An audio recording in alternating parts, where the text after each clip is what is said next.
What's going on, guys? John here, and today we're going to be looking at the Charizard V Alt Art card.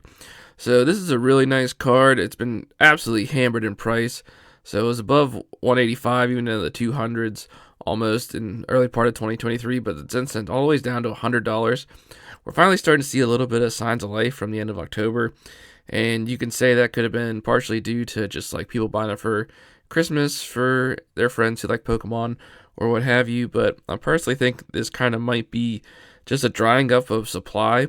We're already about four sets into the Scarlet and Violet era, which is just getting printed into oblivion.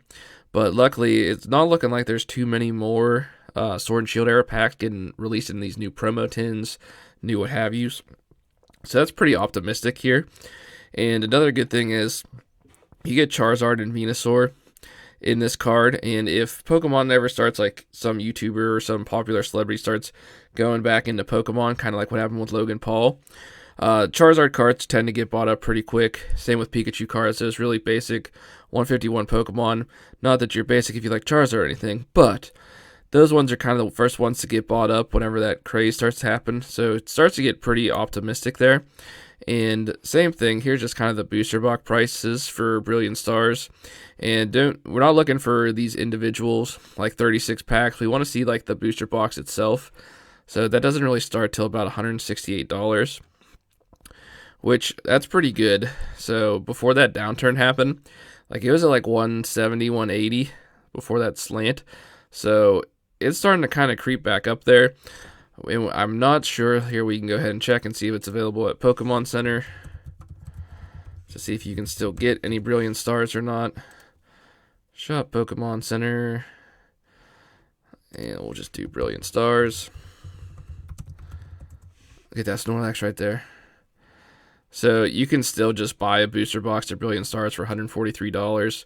So it's still overpriced here.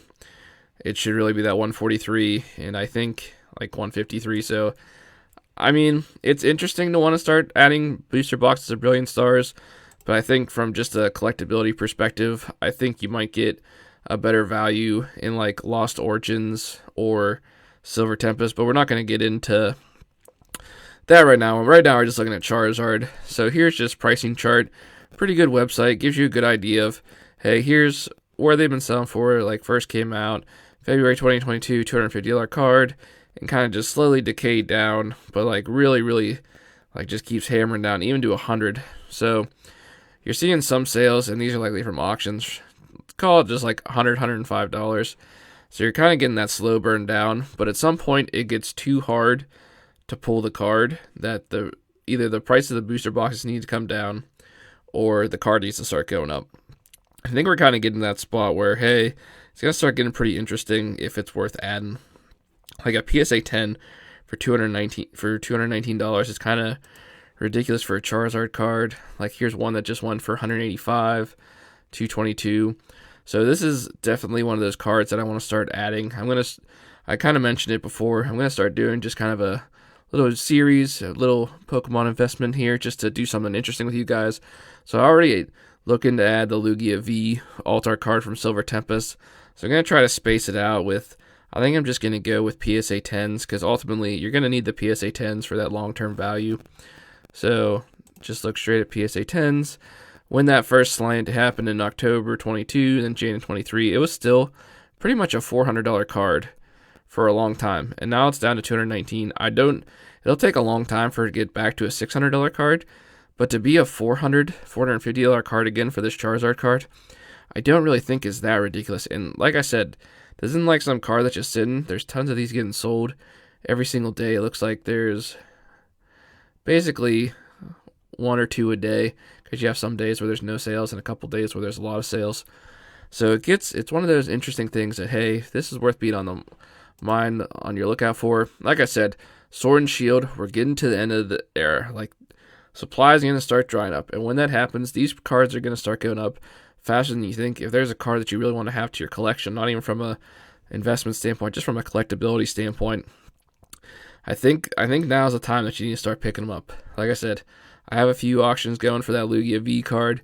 Gonna get that. I'm gonna get a spreadsheet going for you guys, just kind of tracking the price, including what my transactions were for all these cards. So if I end up paying $200 for the Lugia, but I'm gonna track the shipping and the tax on it just so we get that real true number. And again, when you go to sell these cards, you'll have to pay your 10 or 15% just to get it shipping and eBay store, whatever store.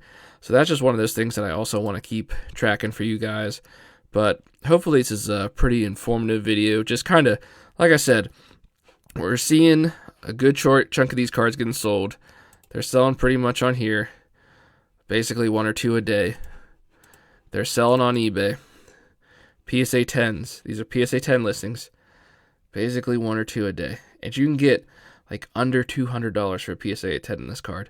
Like that's ridiculous. Like here's one for $177. And this is a few days ago. But still, absolute ridiculous. I think for like you literally having a pretty dynamic battle scene. Charizard, Venusaur. I get you're looking at Charizard's butt, but I feel like it really captures a lot of what's going on. All this art in the Sword and Shield era, it's just really, really top notch. So I think this is where I need to start picking it up. I'm not even going to touch anything from the Scarlet and Violet era yet. I think, it should be the reprints and just the stock of the number of prints they're doing for that set is insane. Just absolutely smash. I know 151 Charizards are holding up pretty well, but I feel like 151 is going to keep getting printed into oblivion. I don't want to touch any of those Charizards yet. I think I still want to be focusing in the Sword and Shield era. I don't really know if I want to add any booster boxes. 143. I got to get a booster box for 143 or a PSA 10 Charizard for under 200. I think the way to go is the Charizard card. Eventually these will be worth a lot, but you can just put your Charizard in a case, in a brick or something, and really kind of get that better return on investment. And it's just easier to store at the end of the day. Like you can get a fireproof box and put it in there. But basically, guys, what I'm going to do over the next couple of weeks is try to get these cards bought. I'm going to just get a little spreadsheet tracker for you guys, continue to talk about it. If there's another card you want me to take a look at, just comment down below. I'm more than happy to take a look at it. This is something kind of fun I like to do in my free time, and I think this is another good one that we need to be tracking here on the channel. So if this video helped you out, why don't you leave a like and subscribe at the bottom, and we'll see you next time.